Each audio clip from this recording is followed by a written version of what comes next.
Welcome to the HR Chat Show, one of the world's most downloaded and shared podcasts designed for HR pros, talent execs, tech enthusiasts, and business leaders. For hundreds more episodes and what's new in the world of work, subscribe to the show, follow us on social media, and visit hrgazette.com. Welcome to another episode of the HR Chat Show. Hello, listeners. This is your host today, Bill Banham. And joining me on the show today is the amazing Jo Stansfield. Usually at this point, I give a long bio and then I ask the guest to tell our listeners a bit more about themselves. But Jo does so much. She's got so many different hats and so she's so super cool. I'm going to mix things up today. And instead, I'm going to just start by saying, hello, Jo. How are you doing? Hi, Bill. I'm doing great. Thank you. It's great to be here. So lovely for you to join us today. Thank you very much. What I'd like to do with you today, just to get to know you a little bit, is break down some of those hats and get you to talk about some of the roles that you do get up to. Let's start with the fact that you're on the board of ForHumanity. Tell us about that organization and its mission. Yeah, sure. I certainly do wear a lot of hats and juggle them all continuously, or whatever mixed metaphor you fancy using today. So, yeah, ForHumanity has really been an amazing program and organization to be involved with. I started getting involved with them back in about 2020 when the pandemic hit. ForHumanity is a charity that's dedicated to building an infrastructure of trust in AI.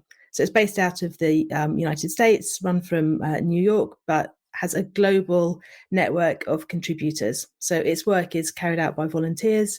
We are 1,700 plus people in 94 countries around the world, which I found just absolutely amazing. So when we say, building an infrastructure of trust in AI, what that is about is analysing and understanding some of those downside risks of AI and working to identify what those are and ways of mitigating them to help ensure that AI is really working for the benefit of humanity, and hence its name. So the primary work of ForHumanity is in building independent audits of AI systems. So if you think about kind of financial and accounting services, our founder used to work in that area, and his inspiration came from the audits of financial systems. So essentially using an independent third party to have a really thorough assessment and check on all of the practices, in terms of the organization, in terms of AI systems, to really ensure that that level of trust is there and that they are working beneficially for people. That's great. Thank you very much. Let's move on to your next role, and that's as a trustee at BCS, the Chartered Institute for IT. Tell me about the institute and how it helps to raise professional standards and support career progression. Yeah. So the BCS is, the British Computer Society, also known as the Chartered Institute for IT in the UK. It's a charity, a professional membership body with a royal charter, which means that we are empowered to award chartered status to IT professionals. So both as a chartered IT professional or as a chartered engineer for people that are building systems as a software engineer, for example. So the BCS mission is making IT good for society. It's another member organisation. We have 70,000 members or so in the UK and also abroad. So in around 150 countries, actually, the BCS has got a presence. So we're raising standards of competence and conduct across the IT industry in quite a number of different ways. One is through our membership community, so bringing people together to share good practice, to share ideas, share inspiration, learn from each other. Also through what we call inspiration, so computing education and inspiring people to enter the profession. We also offer L&D courses, opportunities for members and members of the public to upskill. And the final pillar of the strategy is around influence. So influencing government and society towards more ethical professional conduct for IT. So one of the kind of key strands around that recently has been around AI and AI ethics, and being involved in government roundtables and policy papers to essentially share views with how responsible AI should look in the UK. Thanks for listening to this episode of the HR Chat Podcast. If you enjoy the audio content we produce, you'll love our articles on the HR Gazette. Learn more at hrgazette.com. And now, back to the show. Which is absolutely fascinating. And I think I could take the whole rest of this conversation down just that line, but I can't, because this is the first time that we've had you on the show, Joe, and therefore I need to do you justice by talking about all the things that you get up to, and then I will drill down a little bit, if you don't mind, into not a problem at all. Some of the things you're just mentioning there in terms of how we can monitor and better understand and audit AI in the world of work. But before we get there, your other hat, your other role is as founder of Inclusioneering Limited. How are you helping to level the playing field through a focus on DEI? Yeah, so Inclusioneering is a social enterprise. I say what we offer is consultancy for inclusive innovation. So that is looking at diversity, equity, and inclusion in the workforce, then looking through into how companies innovate, so new products and new services. How do teams work together and really produce the best innovative outcomes? And then on the final piece of that story, how equitable are the outcomes from that? So particularly looking at AI there and looking at how to use that diverse workforce, be inclusive of the way that the innovation process happens to really ensure equitable outcomes of the products and services that are delivered. So I'll wind back a little bit in time and explain a little bit about how I've ended up as this slightly bizarre mashup of all kinds of things, because I'm sure people are wondering, how on earth do these things actually sit together? So my background's actually from software. I was an engineer for about 20 years, making software for industry. Went through a very, very technical career. And as you may expect, didn't find too many other women doing roles like I did. And then when I became a parent, actually, it really dawned on me just how people who didn't quite fit the expectation of the type of people who work here or succeed here really face some disadvantage to really being able to have the careers that they want to have and to progress in the way that they want to progress. And over time, I kind of learned more and more about that, understood from far broader perspectives, from talking to far more people than just myself, about how this really doesn't just impact women and parents. It impacts people from ethnic minorities, people with disabilities, people with different ways of thinking. And really the diversity of diversity is huge. And it gradually just took over my purpose at work. I realized, had been, very much on the technical side to start with, but I realized over time that my passion was really becoming much more about how to help engineering and tech be the best that they can be. And we do that through the people that we have and the people that we attract in and how we work with everybody. So it's through that understanding, I guess, that I pivoted to look at the human dimensions of tech and engineering. And that's where Inclusioneering came from. And are you loving it? I am loving it. Yeah. I have to say it's a little bit terrifying at times. So I've been running Inclusioneering for the past 3 years now. The past year of that's been my full focus. I had a part-time employee job for the first 2 years of it while I was getting things started. And, the roller coaster is real. I'm sure anyone else who's started a small business will have been there and done that. And so I'm busy being there and doing that at the moment and clinging on tight. And it's very exciting ride. So yes, loving it and also slightly terrified by it.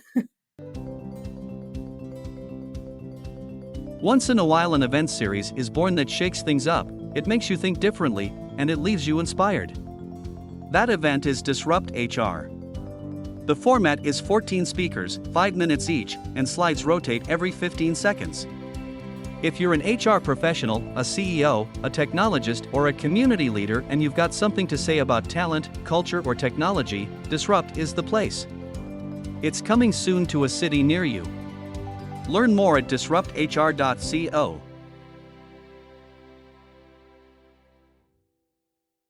Right, I want to switch now and focus on a recent talk that you did. You did a keynote at the first ever Cambridge AI Summit. It was held at Anglia Ruskin University.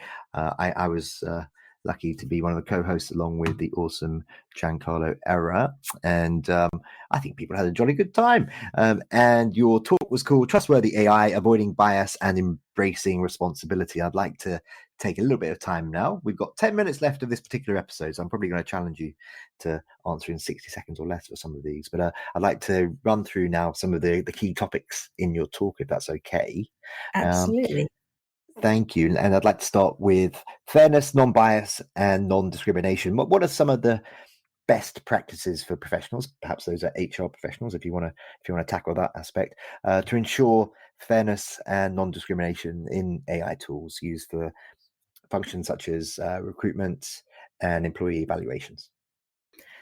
Yeah, so there's been lots of kind of research and studies that are really beginning to show how AI tools have been learning from society, as you'd expect. They're trained on data about people from kind of historic outcomes. So, for example, in organizations, especially in tech and engineering, where my background has been, the historic workforce is about 20% female, 80% male.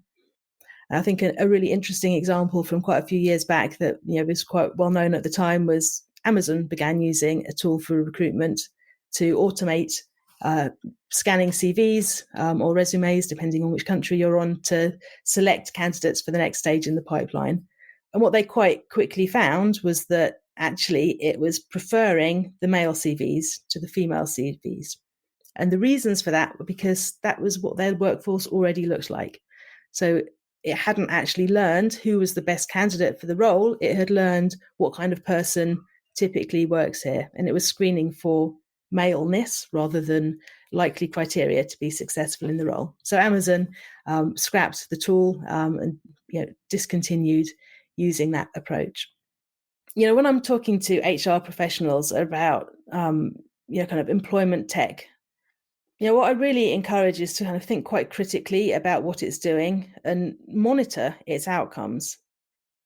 I always worry a little bit about AI vendors in this space because a lot of them are very great salespeople. They've got a tool that they really believe in and they're really meaning to do good things with it. And so there's often a really great values alignment between HR professionals and the people who are building and selling these tools. We want to make the employee experience better. We want to make recruitment more fair. We want to make progression opportunities more fair. But unfortunately, the nature of the way that AI learns means that there will always be some biases in the system. We can't eradicate bias from the data that goes in because it's there in history. We can make some changes to mitigate those things, but we can't eradicate that altogether. We've also got to be very conscious about how we use it. Are we using it in ways that are valid for the way that it was intended to be used? So it may be tempting to stretch the use of the tool into a slightly new use case, but we don't actually know that it's going to be accurate if we do actually start using it in ways that hadn't been developed for that. So an example that I was came across, I think it was one of the big cosmetics manufacturers had used a tool that was for essentially video interviews of candidates to assess their skills for employment. They'd actually made use of this tool to assess candidates at risk of redundancy. And as a result, a few people were made redundant who in fact hadn't actually completed their interviews. And so the tool decided they didn't pass. However, what had happened was that there'd been some technical problems. The interview hadn't gone ahead. The result had been recorded as a 0. The decision, redundancy, was made. So the outcomes, of course, were hugely problematic, that people lost their work because of a piece of software making a decision. So this is where having human oversight and really thinking carefully about what the results and the outcomes of it are saying is crucially important. Fidello Inc. is a consulting firm specializing in improving human performance, and we're proud to support the HR Chat podcast. We help identify strategic competencies and behaviors that drive results.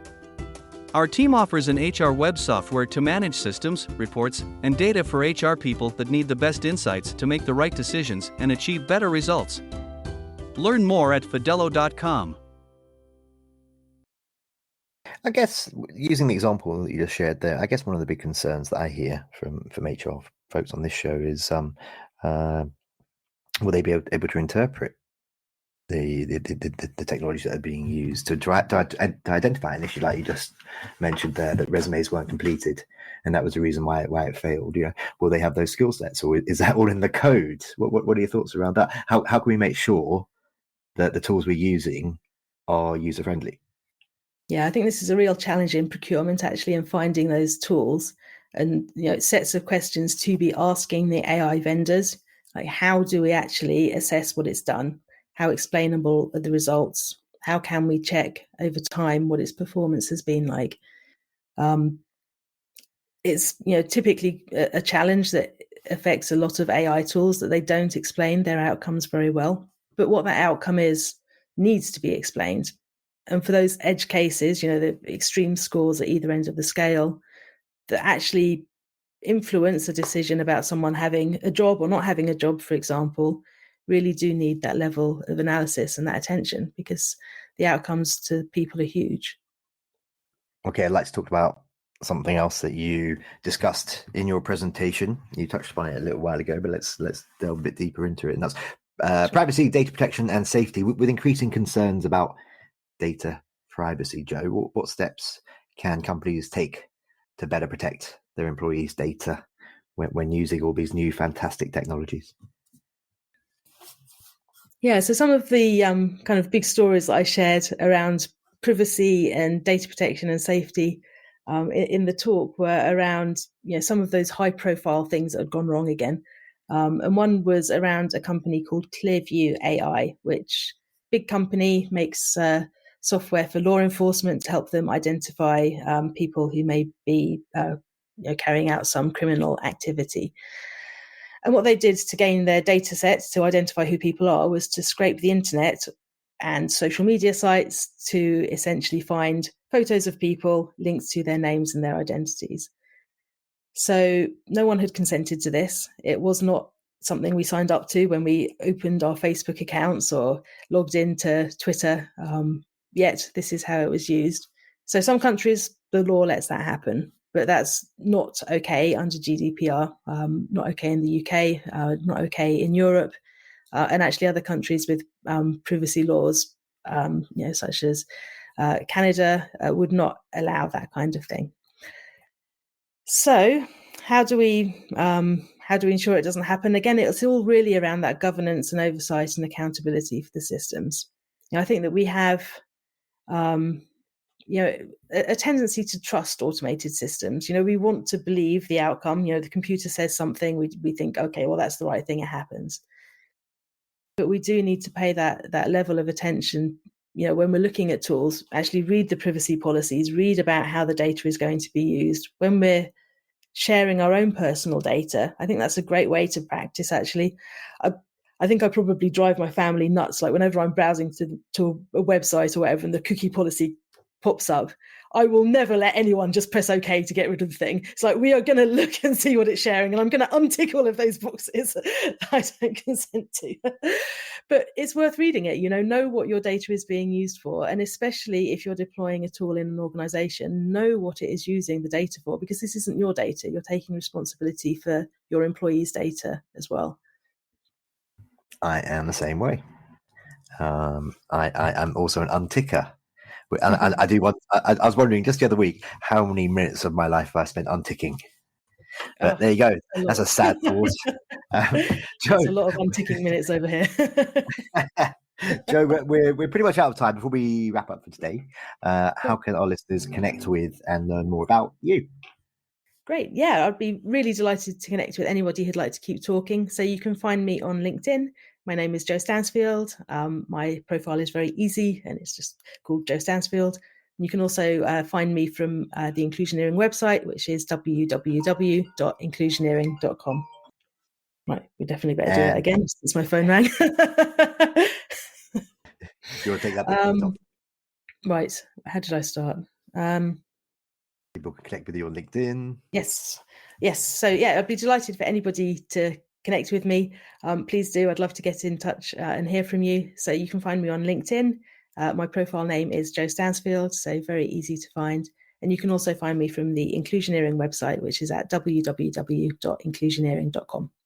Rock and roll. And you also have a cool podcast. Briefly mention your cool podcast, please, so folks can jump over from this show to yours. I do. So if you are interested in diversity, equity, and inclusion in industry, such as metals, ceramics, cements, materials manufacture, I have a podcast called The Equity Edge, which you can find on all good podcast platforms if you just search for Equity Edge. Excellent. Well, that just leaves me to say for today, Jo Stansfield, you legend. Thank you again for speaking at our AI Summit. Thank you for being my guest today. Thank you for everything you do. Let's get you back on soon. Great. That'd be brilliant. Thanks, Bill. And listeners, as always, until next time, happy working. Thanks for listening to the HR Chat Show. If you enjoyed this episode, why not subscribe and listen to some of the hundreds of episodes published by HR Gazette? And remember, for what's new in the world of work, subscribe to the show, follow us on social media, and visit hrgazette.com.